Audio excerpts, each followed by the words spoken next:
We're here at Texas Faith Fest. It's put on by Texas Values. I'm honored to be here with Governor Greg Abbott of Texas. You were speaking with these people discussing so many different topics, one of which that I wanted to bring up to you is about the importance of faith and community. I talked about it in general. I talked about it in the context of my fight for the Ten Commandments and things like that, but we see the importance of faith being elevated as we've seen the response to what happened to Charlie Kirk. I'm so proud of our fellow Americans to come out and reveal their faith and show their faith, because I believe faith is the strongest power that exists. And if we're all guided by our faith, we're going to be achieving God's will far better. And it's my faith in God that sets me straight, puts me back on the right path. I think the same could be true for us as a nation.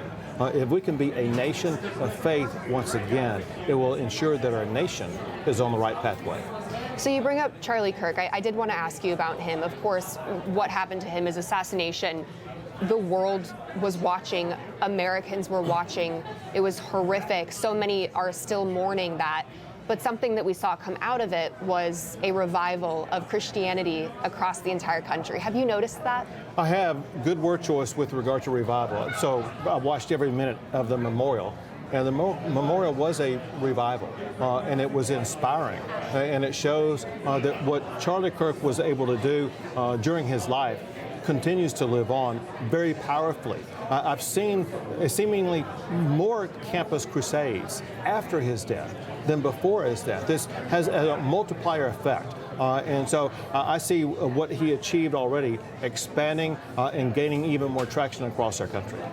And sir, the final thing that I want to bring up is, of course, Texas right now, you're dealing with a sort of violence, the attacks against ICE agents. And I know that you've been so pro your agents, pro keeping them safe. Is there any sort of plan in place to bring extra security to ICE, especially in the recent attacks throughout Texas we've seen? Absolutely. So the first thing I did after what happened in Dallas was to contact both Tom Homan as well as Secretary Noem to make sure that they had all the assets and resources they needed. But in addition to that, we made sure that we fully deployed the Texas Department of Public Safety to be able to assist ICE, to help protect ICE.